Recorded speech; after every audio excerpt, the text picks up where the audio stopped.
Magandang araw mga ka-Arki! Welcome na naman sa isang house design and construction vlog by yours truly, Kuya Architect. And this time, pag-uusapan natin ang mga kapalpakan sa pagpipintura at kung paano sila maiiwasan.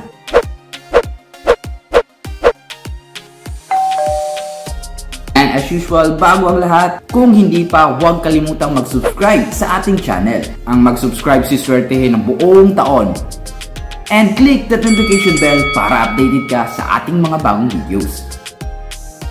So, ano-ano nga ba ang mga pagkakamali na maaaring magresulta sa palpak na pagpipintura, lalo na sa ating mga bahay? At ano-ano nga ba ang dapat nating malaman at gawin para maganda ang resulta ng ating pagpipintura? Tara, let's discuss! Common paint defects. Paano ito maiwasan?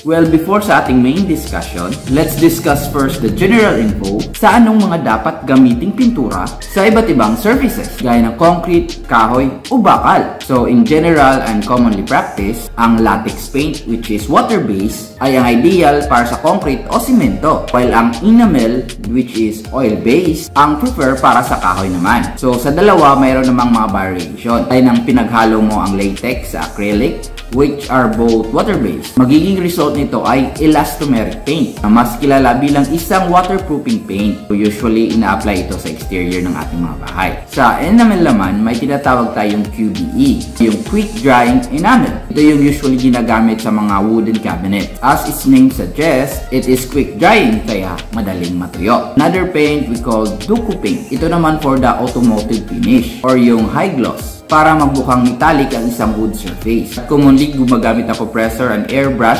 para even ang pagka-apply nito. Bukod sa kahoy, ina-apply din ito sa bakal. So, yun ang ilang mga basic information about paints. So, generally, for concrete ay dapat water-based. For wood and metal naman, dapat ay oil-based. Now, let's proceed in our main discussion. Ang mga paint defects. So, isa-isahin natin mga ito. Anong mga dahilan nito at paano sila maiwasan? Tara na at ating pag-usapan. Unang paint defect, ang chalking.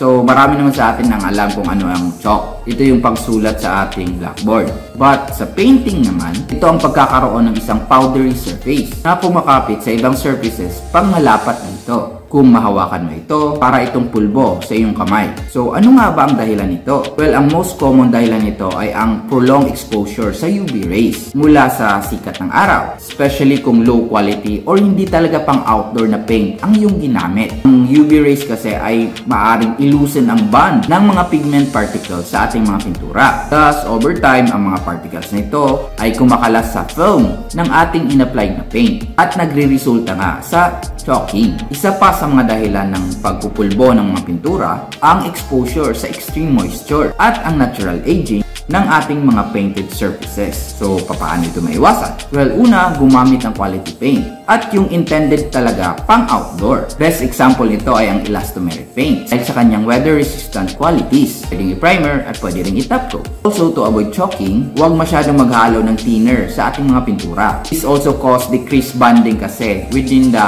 pigment particles, kaya nagkakaroon din ng chalking. Then lastly, dahil nga ang main cause nito ay UV radiation from the sun, maaaring pumili ng lighter color paints para less absorption ng UV rays. Darker color paints kasi absorb more UV rays than the lighter ones. So yun ang paint chalking. Sunod, ang paint sagging.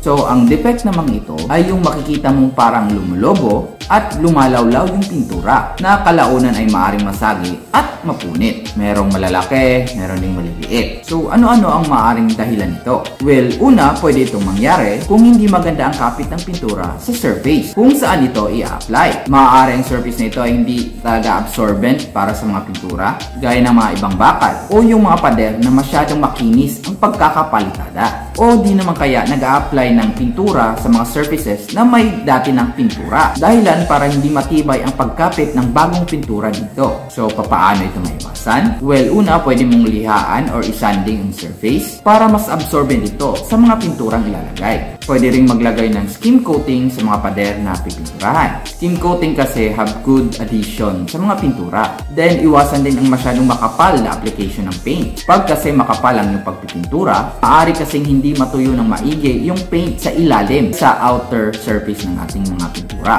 Kaya hindi ito makapit sa mga surfaces. Kaya nagkakaroon ng sagging. And again, wag masyadong haluan ng thinner ang ating mga pintura kasi nakakabawas din ito ng kapit. So, yun ang sagging. Next defect, ang blistering. Kung may makikita kang parang mga butlig-butlig sa mga painted surfaces ng pader o sa ating mga bisame, ito yung tinatawag na blistering. So, ano ang mga main causes nito? Well, una, dumi. Pag hindi masyadong nalinisan yung surface na lalapatan ng pintura, may naiwan pang mga alikabok, agyo, buhok, balahibo, or iba pang maliliit na bagay, maaari bumakat ang mga ito pagkatapos matabunan ng pintura. Maaari ding mismo sa paintbrush na ginamit magmula ang dumi. Kaya ng mga naputol na bristles, mga dumikit na bagay-bagay, yung maliliit na particles ng pintura na natuyo sa brush. Ang blistering din ay maaring sanhi ng mga droplets ng water particles na maliliit na natrap pagkatapos itong pinturahan. Ay itong lumobo dahil sa singaw, especially kung na-expose ito sa mainit na temperature. So, paano ba maiwasan ang blistering? Well, una, dapat malinis ang mga surfaces na paglalapatan ng pintura. Dapat walang dumi or alikabok or any particle na maaaring maging sanhi ng blistering. Siguraduhin din ang brush na gagamitin ay malinis kung ginamit ito sa previous painting job. Siguraduhin na hugasan ito ng mabuti para maalis ang mga paint particles na naiwan dito. Siguraduhin din tuyo ang surface na iyong pagpipinturahan. Walang mga water droplets na maiwan dito para iwas blisters. So, yun ang blistering. Sunod na defect, uneven shade.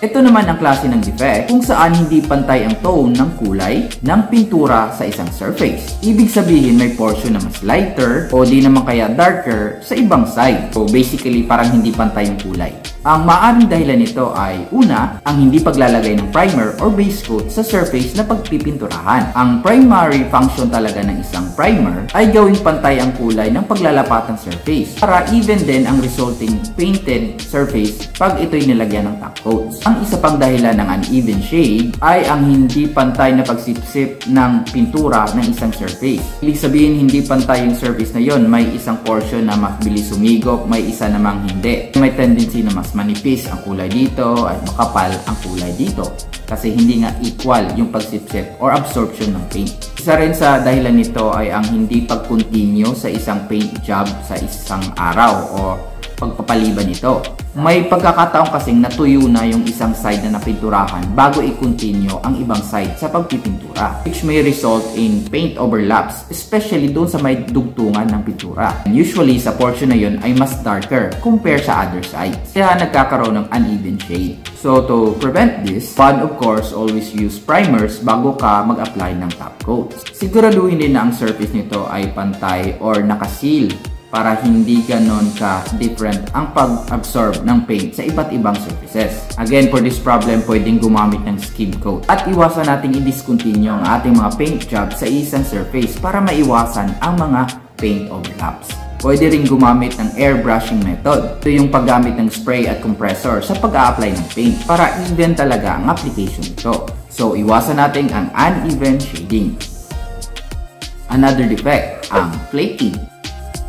This time, ito ay parang nagbibitak-bitak or nagka-crack. Ito ay kadalasang makikita sa mga wood or metallic surfaces. So, maaring dahilan nito ay masyadong oily or greasy yung surface na pininturahan. Nag-i-interact kasi yung existing oil sa ating paint na nilapat pag ito'y natuyo, na nagre-resulta sa pagka-crack or pagbibitak-bitak. Isa pang dahilan nito ay ang presence ng moisture, especially pag na-infiltrate nito ang bakal na surface or yung kahoy. Dala rin ang flaking bilang scaling or pangangaliskis dahil mukha nga itong kaliskis ng buhaya or anumang reptile. Nangyayari din ang flaking pag ang surface na yung pipinturahan ay chalky or may pulbo sa mga naunang pintura na nilapat dito. So, ang solusyon para maiwasan ay linisin ang surface from grease or oil or chalk or moisture para maiwasan na ang flaking. And lastly, we have fading.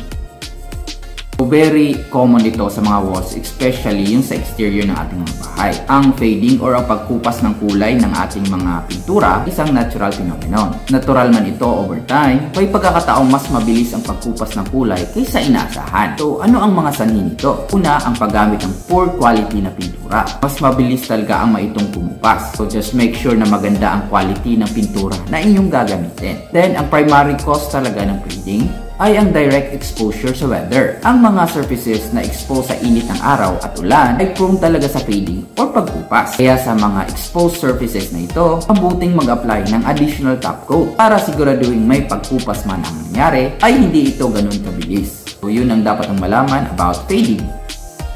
So yun ang mga common fade defects at kung paano sila maiwasan. Magkakaroon naman tayo ng another video about naman sa tamang application ng iba't ibang pintura sa iba't ibang parte ng bahay tulad ng walls, kisame, bubong at iba pa.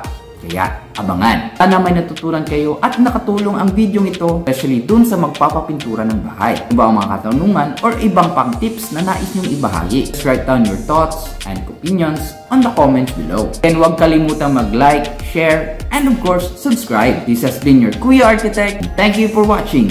Bye!